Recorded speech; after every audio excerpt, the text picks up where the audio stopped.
Hey, good morning, everybody. It's Early Mornings LATE. It's the Friday edition. It's 6 a.m. and you made it to the weekend. Ready to crush the weekend? The toast is toasting, the butter is buttering. I'm here, you're here. And by the end of the day, the final bill draft will be here as well. We may not see the actual bill until Monday or Tuesday, but the bill will be finalized in the subcommittees of the House of Representatives, and they've been working on it all week long.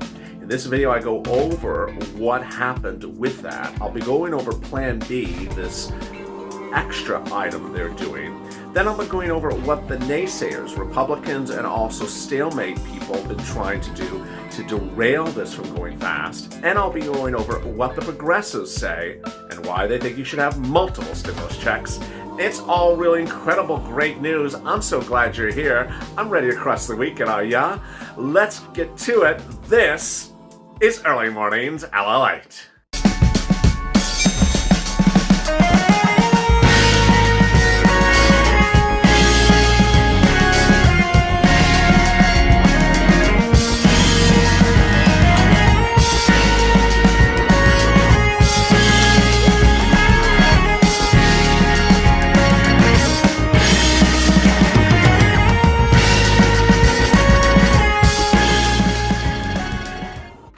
Hey, good morning, everybody. It's Early Mornings LATE. How are ya?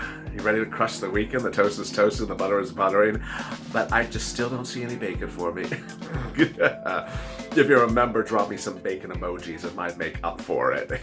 This is Early Mornings LATE, and I have big updates today about the third stimulus check bill. Also details about financial news across the board. And remember, if you've not subscribed, please do. This is the most comprehensive, most complete, and most around-the-clock channel of its kind. 24 hours of programming around the clock. Now at 93 million viewers, we're trying to get to 100 million by the end of this month. So make sure you watch all the videos and make sure you subscribe. We're at 336. We're trying to add another 5,000 next couple days, so let's get it going. Make sure you subscribe and hit that like button. Over there is an instant premiere. You can chat with your PerPal buddies, interact and talk about what you think you're ready to do with those fingers on Twitter today, because the hashtag campaigns FPUC Retro, MSC, and SS200 are very big. If you're not part of the community, consider joining. The join link is at the top of the chat, in the description, and also in the pinned comment. Become a Purple Hawk, Purple Power, or Calcino VIP. And there's so much happening across the board. I'm really excited for you. And with that, let's get to the breaking news. The breaking news is that there's a two-path approach to how they're going to get this stimulus package done. And yet, along the way, there have been other options proposed. Those options have fallen by the wayside. Yesterday, the Republicans proposed to do a series of separate bills, one after another, separating topic after topic. That doesn't sound right. It didn't work in 2020, and certainly not working today either in 2021. The White House summarily rejected those offers, saying, no, we're doing everything together. Get on board and get negotiations going, or we're just moving forward along the ball. Press Secretary Jen Psaki yesterday said the needs of the American people are urgent, which they are. From putting food on the table to getting vaccines out the door to reopening schools, those aren't partisan issues. We're engaging with a range of voices that are democracy in action. We aren't looking to split up a package in two. Very well said. Whether it's 2 packages or 3 packages, 20 packages, or a 6-pack, we don't need a 6-pack. We got some beer, for the weekend. We only need one stimulus package. Then White House Communications Director Kate Bedingfield jumped into the discussion yesterday. Despite what you may have read this morning, we aren't planning to split the rescue plan, that's the name of the third stimulus package, into 2. We believe the American people need all the help that we will provide now. I agree, 100%. Brian Dacey, head of the National Economic Council, said that the needs for the American people aren't partial. We can't do this piecemeal. That's also well said. Bernie Sanders along the road has also said much the same. He said, you know what? The Democrats won. We can negotiate with the Republicans, but if they drag their feet, we're not going to wait around for them. We're going to go forward. And that has been sort of the messaging for actually both parties. Republicans say they don't want to sit around looking like they're stalemating, that they're dragging the feet. Democrats, on the other hand, have also said we're not sitting around and waiting for this much longer. It's ironic because they were dragging their feet, both sides, up to just a few days ago, until when Purple Power stepped in and said, hey, do we need to put some fire underneath your feet? You need to get going. And they got going.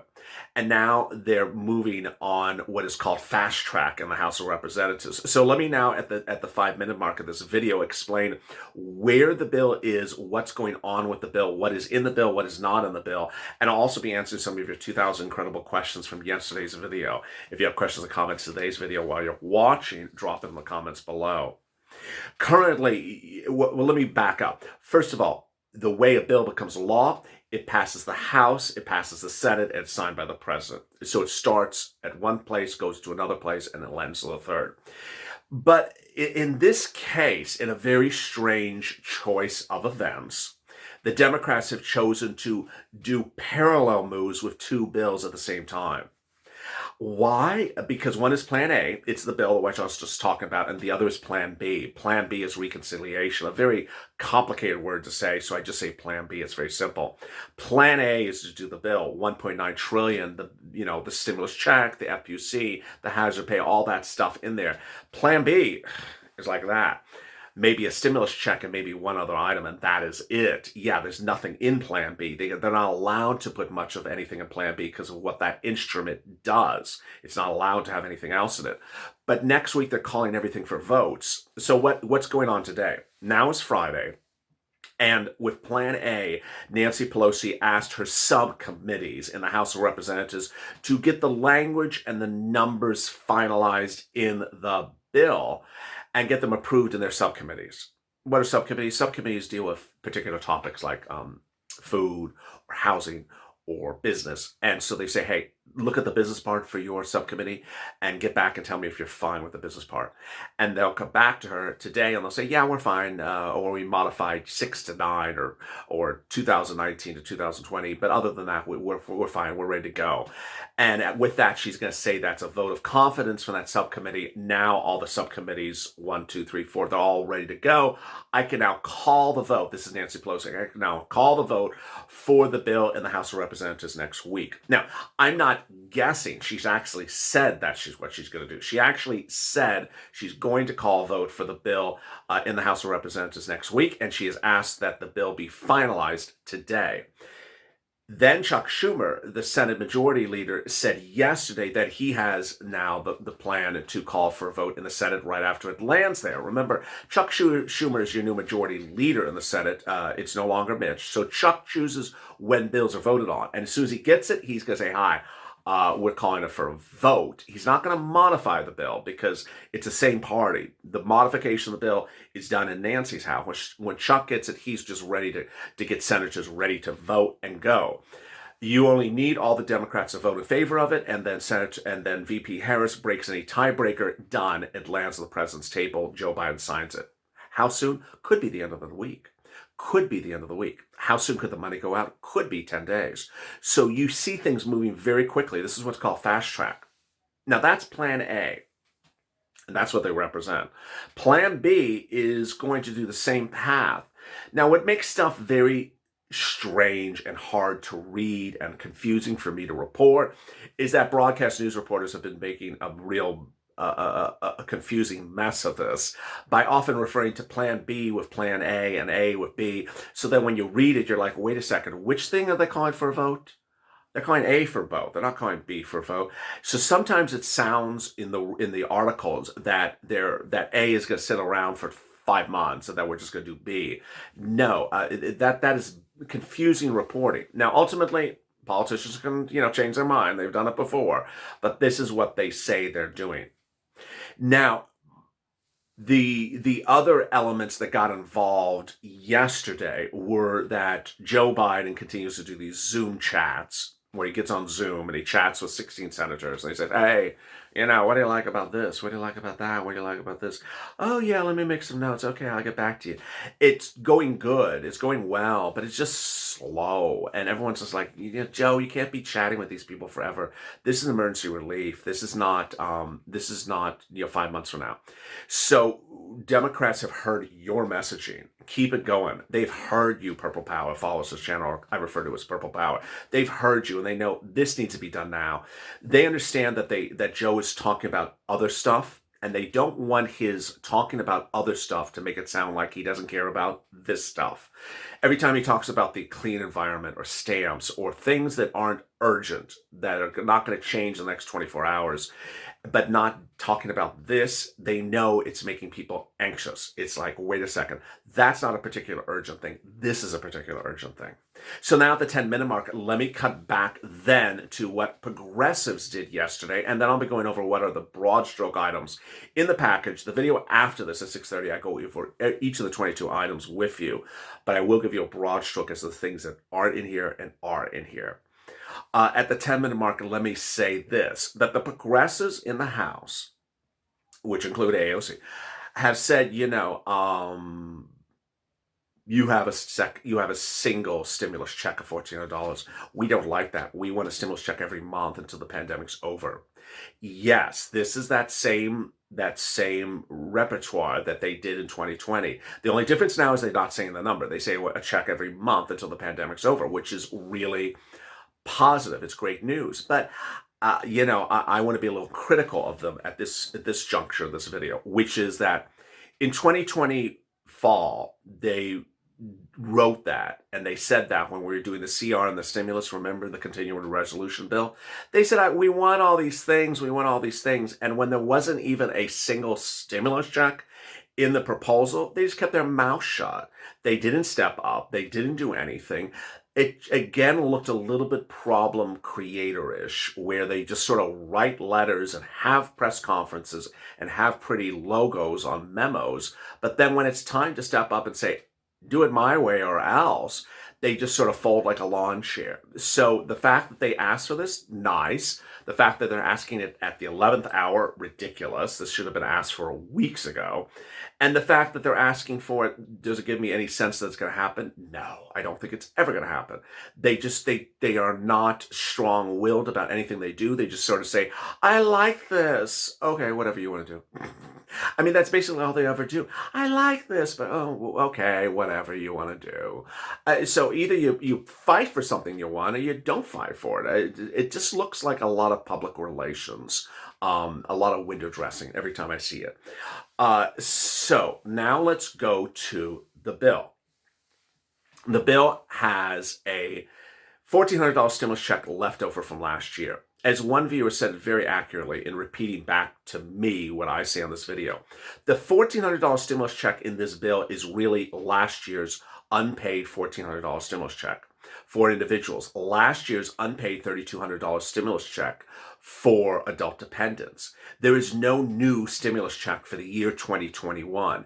Yes, there is a $1,400 stimulus check in there. Yes, there's a $3,200 stimulus check, but there's no new check for this year. Those are checks that were supposed to be paid to you last year.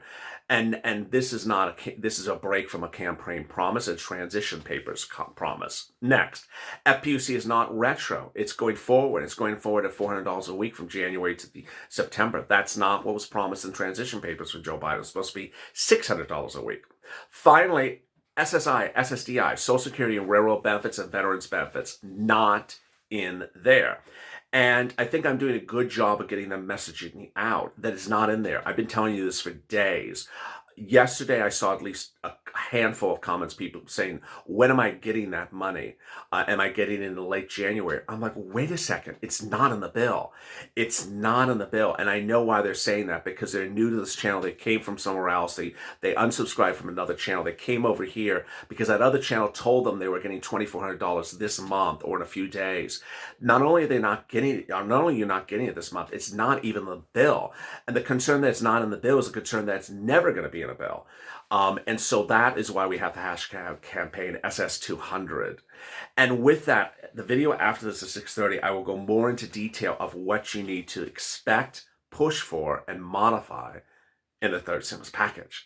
All right, now let me answer some of your incredible 2,000 questions from yesterday's video. Amber Shannon, I really wish politicians would stop acting like we're chimneys and stop blowing it up our... Robin Parrish, no, we need now. Us Americans waited long enough to do it now. Laura Takoti, more action, less talk. Candy Smith, please, Lord, don't make this be another week. Another week. She wrote the word week 10 times. Pokey Polsey, Pelosi sounds like a broken record. We shall see. Trina Gushy, next week, here comes February, and then it's February after that. That was a consistent comment I got yesterday. Viewers didn't understand why we have to wait 3 more days, 4 more days, 5 more days. Why not just do it in 1 day, 2 days? And that is an important factor. I mean, they did the Cash Act in 24 hours. They did the impeachment in the House in 24, 48 hours. Why is this thing taking so long? Well, one, it's a 6,000+ page bill. It's a very big bill. It's not a 20-page bill. The Cash Act was 4 pages long. This is 6, 7, 8,000 pages. But ultimately, people do have an opinion, and I agree with that opinion. Next, at 6:30, I continue and I go into depth about the items that are in the third stimulus package and why you need to fight for hashtag SS200, fight for FPUC Retro, fight for MSC. Be on social media, take this video and tag the elected officials. Make sure they understand the messaging very loud and clear that they need to get these things in there today. Don't wait, because the bill's finality will be etched in stone by the end of this today. Meantime, if you did not catch it, watch Hazard Pay on Overnight to LA, EIDL on Overnight to LA, and finally catch FPUC also on Overnight to LA. If you have questions or comments in today's video, drop them in the comments below. Meantime, subscribe. Please subscribe to this channel. Like this video and become a Purple Power, a Calcino VIP. Stay informed, stay focused, and stay in LA for more.